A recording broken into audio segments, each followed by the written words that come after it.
I don't really consider myself creative. Is it okay for me to say that? Yeah. Okay. Whatever you want. If you could describe Sabrina's art in 3 words, what would you say? I would describe her work as sentimental, Innovative, beautiful, Colorful, captivating, full of life, creative, and descriptive, and emotional. and complex. and a work in progress.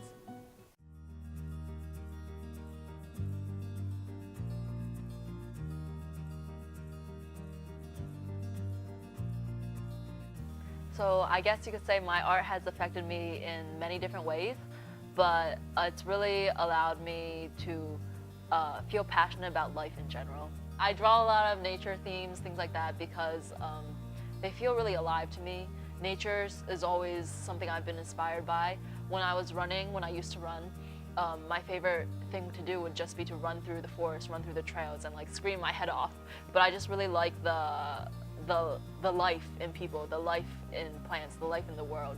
In addition to the fact that she has such a skill level at capturing the human figure, I find Sabrina's artwork so complex color-wise.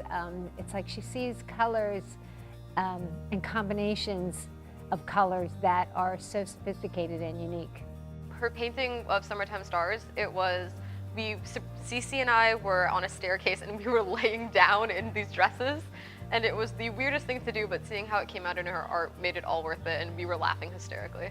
So like, I guess you could say this is like yin yang, and these are the stars. So it's kind of like you need both to balance it out. You can't choose one over the other.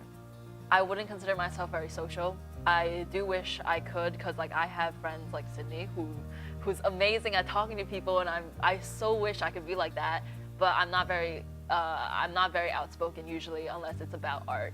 So I do have very close art friends, but it's allowed me to see the world in a different way, but I'm not able to socialize with people in the same way because I am working in this studio for so many hours in a day. Really passionate about it. Like, she thinks about it every single day, every second. Like, she wakes up at like 5 to draw, and goes to sleep at like 12, and she's still drawing. Like, I would destroy my art. I don't really care. Really? Yeah. Like, I don't know if I have the piece here, but there was an art piece I burned halfway, and it was, wait, let me see if it's there. So like, yeah, I burned it as an experiment.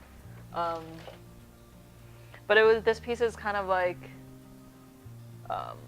just, I don't know, like women were always told to like, be nice, eat, be quiet, things like that. And it was just kind of more like, I'll eat my own soup and burn my painting if I want to.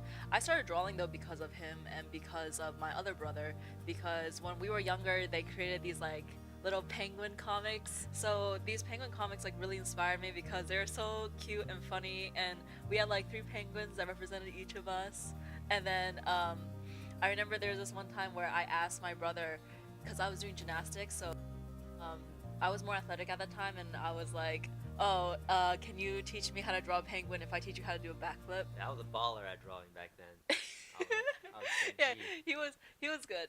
But then eventually we all like went our separate ways. Yeah, I never learned the backflip, so. The one that I think everybody knows is the Cabbage Boy. The piece is kind of about social anxiety. So the way it works is it actually has an accompanying piece called Quiet Dreamer, and this one, the Cabbage Boy, is actually titled Nightmare Walker. And so it's kind of how I painted these cabbages because they're reflections of people in my life or just people I've known. I guess like, cause, you know, I'm in the picture, and then that's my face, and That was like a turning point for her, where she started to see stories within her work, and she started to depict almost a narrative quality with unusual objects within her figures. But I use cabbages as a way to, as a object for their heads, because it's kind of like, I think people have so many different layers, and what scares me the most about people is I don't know what they're gonna say next, what they're gonna do next, and that scares me a lot because there's so many layers to people, and you don't know who they are really. Sometimes I don't get everything that Sabrina draws, but I mean, people who are much more educated than me get it, so I'm sure that it's really good. And within the piece, I have my hands are on my brother, and it's just like these cabbage figures like dragging him down, and like I feel like there are these people that are dragging me down, but this is all in my head because the piece is kind of a dream. It's not real. It's just in my head, and you could say that there's actually nobody there at all except for me because all these hands are mine, and my brother is a substitute for me too because I'm too scared to have my own face in my painting, so I just use my brother as a substitute. She did say it was based on a nightmare, I believe, so I was a little uncomfortable. But no, it's a cool piece, and I like all the purples in the background.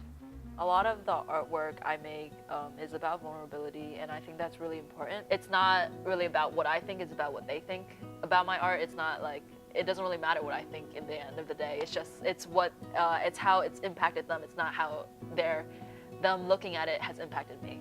I would only like to leave my work in this earth is just to help other people grow, help other people get inspired as well. Kind of showing people that it's okay to be vulnerable, it's okay to cry, it's okay to say how you feel, because we're all just human in the end of the day.